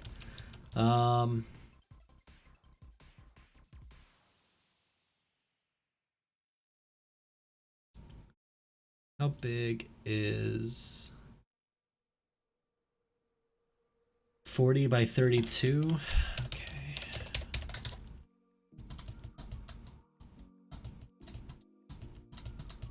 Oh, that's quite a motivation. So you're telling me if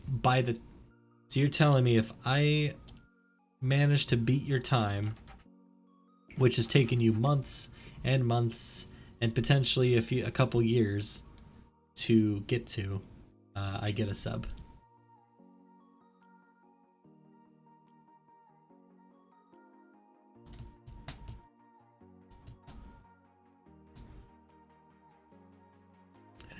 How big is this?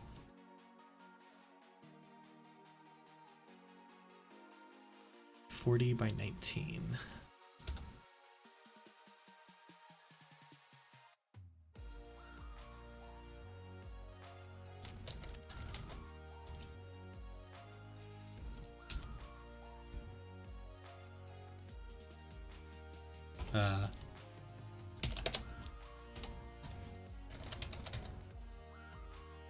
Did that rectangle just refuse to render today? Okay. Let's try his layer.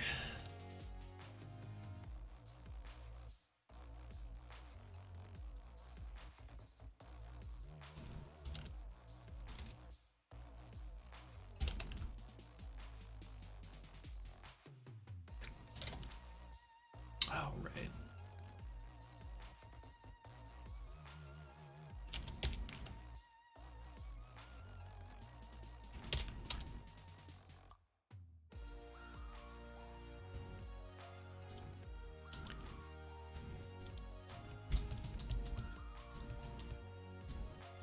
Oh shit! All right, five subs. All right. Oh man. No, I too much enjoy casual gameplay, unfortunately. Yeah, no, that almost sounds enticing enough, but I tried with Doom. But it's never happened, man. 8 pixels, so if I make it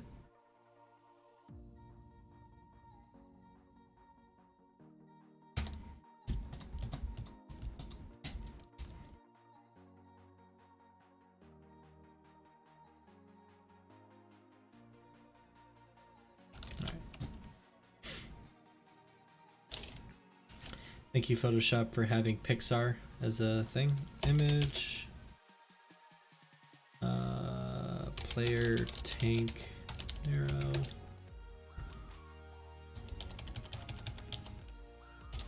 Alright, let's make this boy 80 wide.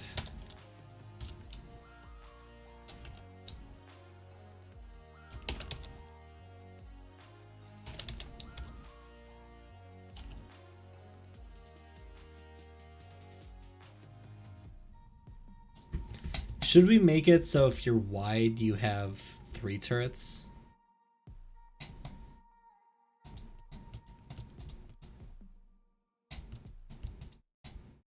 That'd be a cool idea.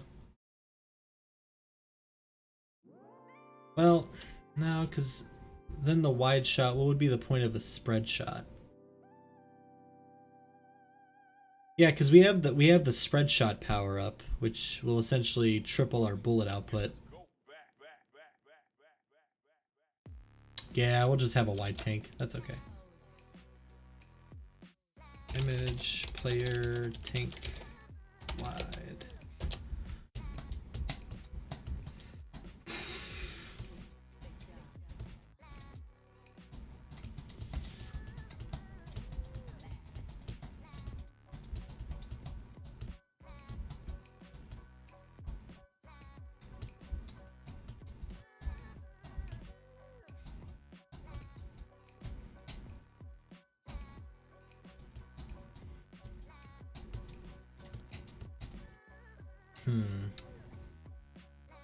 So next on the list is definitely making a, yeah, wide boy. This is only 1 pixel? You're joking.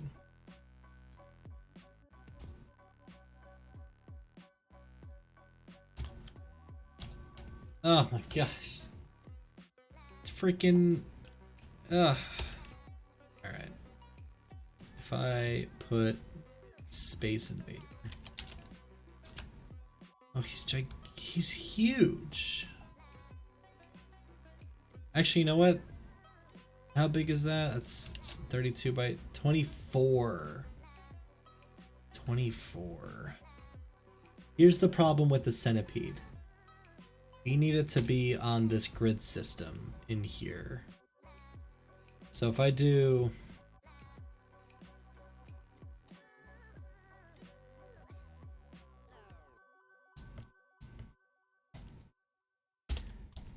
If I do like a grid line every 24 things, and then, come on, baby, let's delete that. Let's move this up here.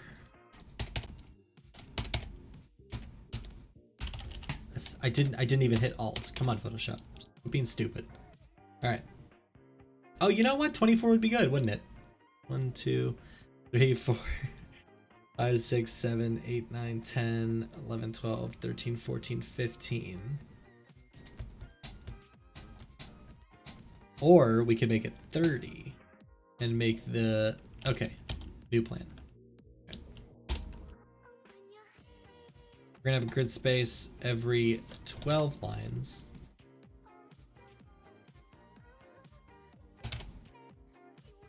So now, let's delete that and close this. So I'm mumbling a lot of words, but I'm not actually saying anything. So let's what I need to make next is the centipede. So the centipede is essentially going to be a head, right?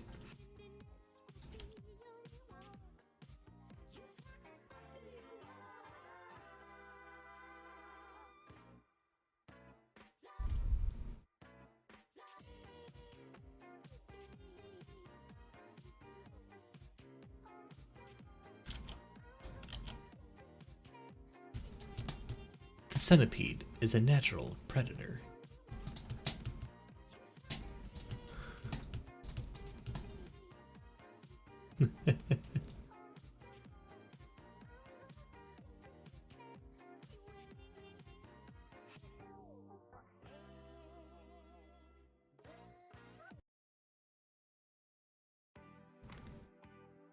is a good song. Alright.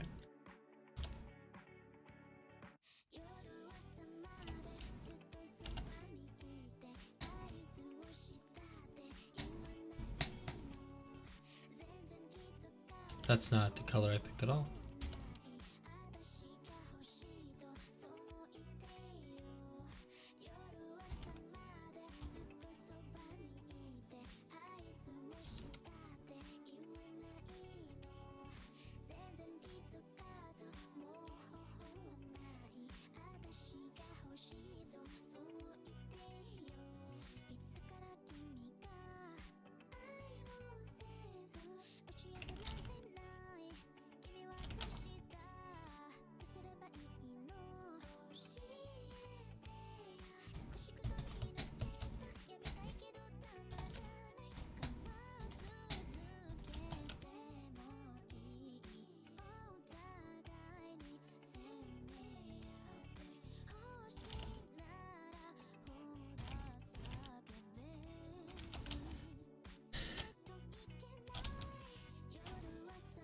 And we're basically gonna have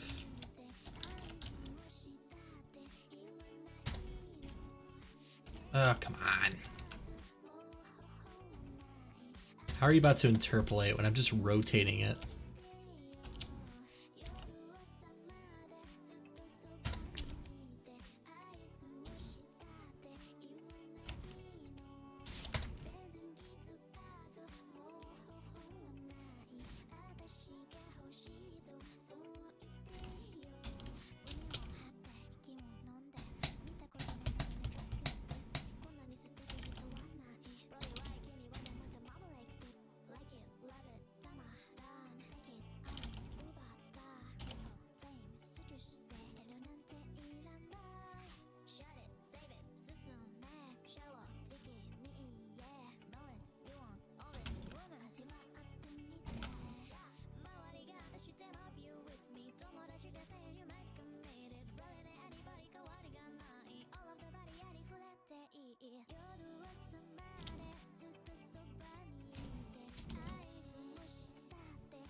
I don't think we'll need an up now that I think of it.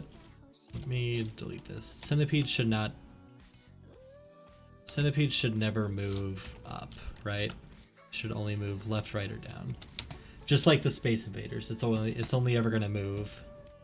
It's only ever gonna move in those directions.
And then the body will always look the same because it's always going to be, the lighting is always going to be, this is essentially the shape of the body.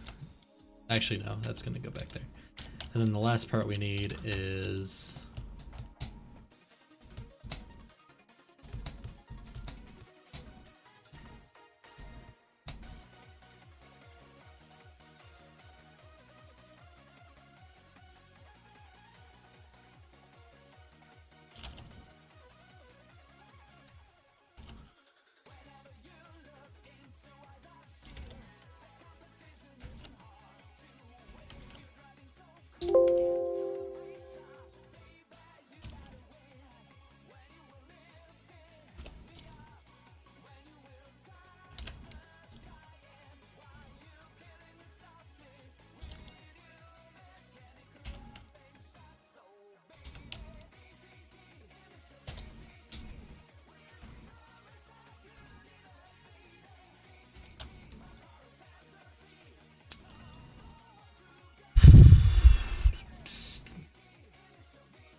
All right.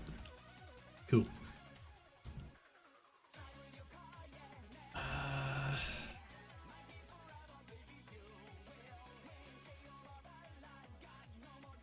Technically, it doesn't have legs, but let's not worry about that. So, what I'm imagining we will have, right? Right. So, we're gonna have the centipede.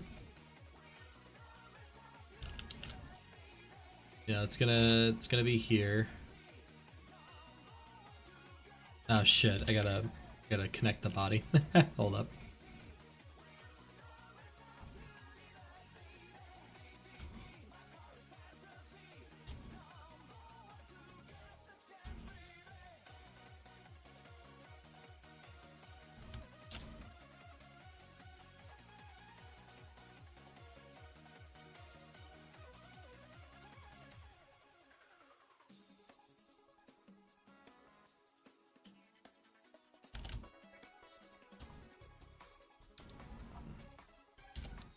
Let's try that again. So we have the centipede.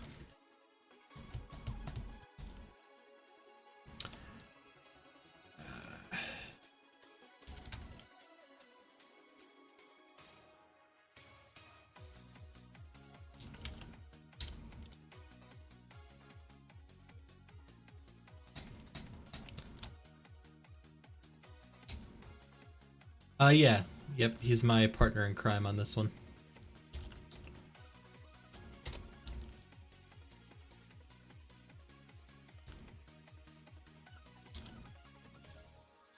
Okay. So we have the centipede, and it will be a variable length, right? And then there will be a tail at the end of this.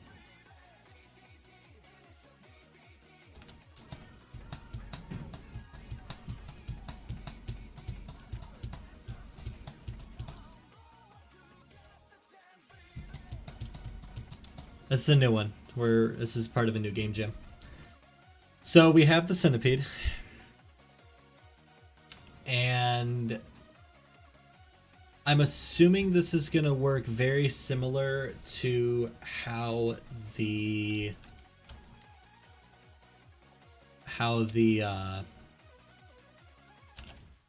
Space Invaders works. Maybe here's my first idea.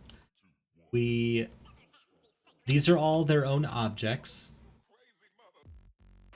and they are checking if they're the bodies will be checking if there is a body, if there's at least two bodies touching them, right? If there's at least two bodies, well, there's going to be at most two bodies touching them.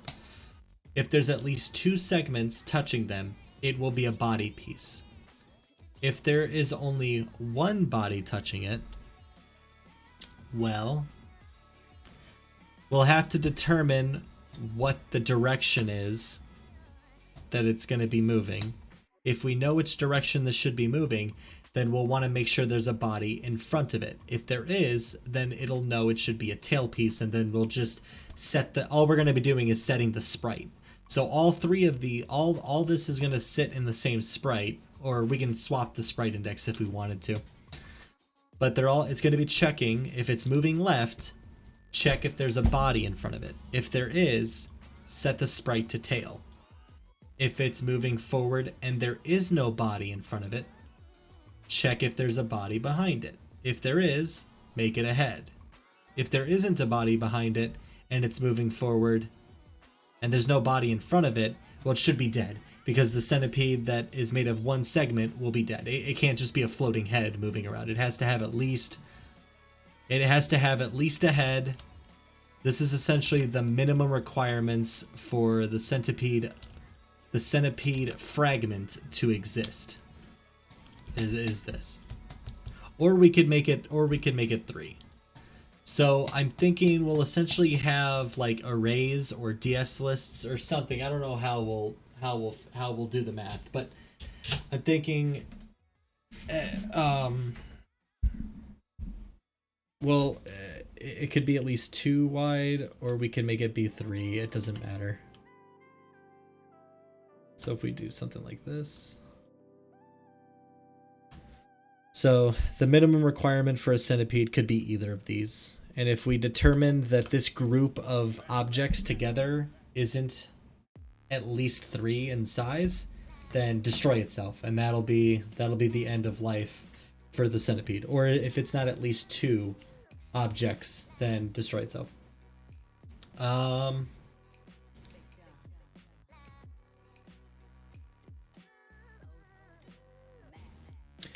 So then if the centipede is moving down,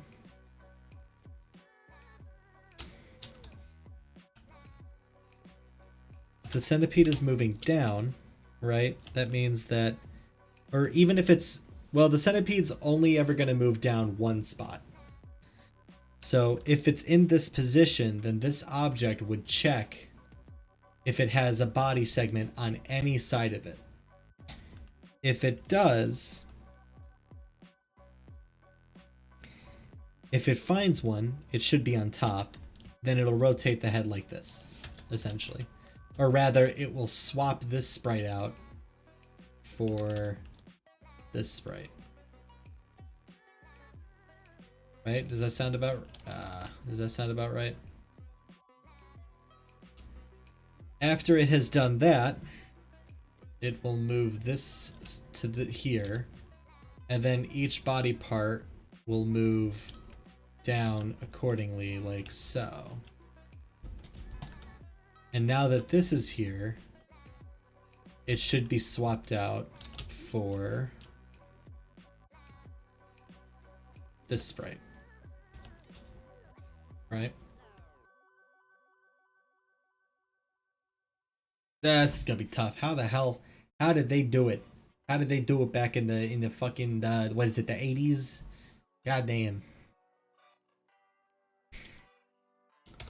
When was Centipede made? 1981. Those mad lads did it in the 80s using fucking assembly. How the fuck? Alright, well, let me...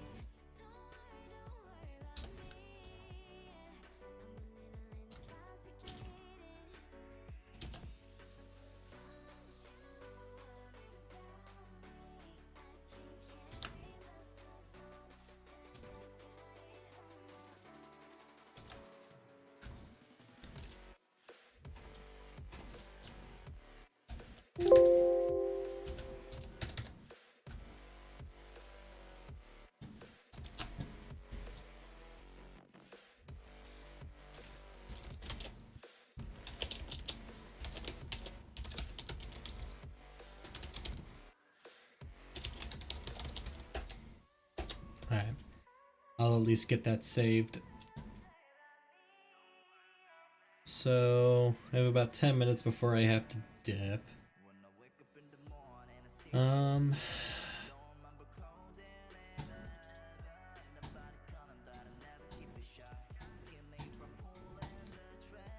We're going to go see a movie.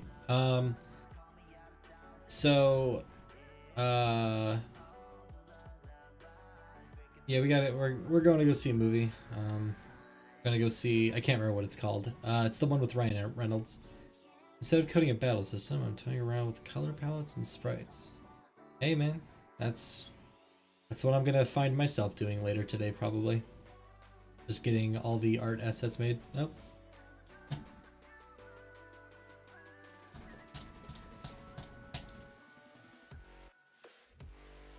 Oh, those are the... It took me a minute. I'm not immediately understanding what the perspective is. So I'm like, are those fish? Are those owls? No, I see. They are people. Those are pretty cool. I'm really digging the I'm at least able to tell which body parts are what. That's really good. I think the movie is called Free Guy, yeah. That's what the movie's called, right? Free Guy. Yeah, they kind of look like the first thing I saw was this. Come on. This was the first thing I saw. I saw a fin, like a tail fin, and then like a dorsal fin, and then an eyeball, and I was like, is that a fish? But then I saw the other ones. I was like, oh, that's the shield, that's the sword. He's standing in place, the shadow's being casted. What's up? I'm gonna be ending it soon. You said 7:45.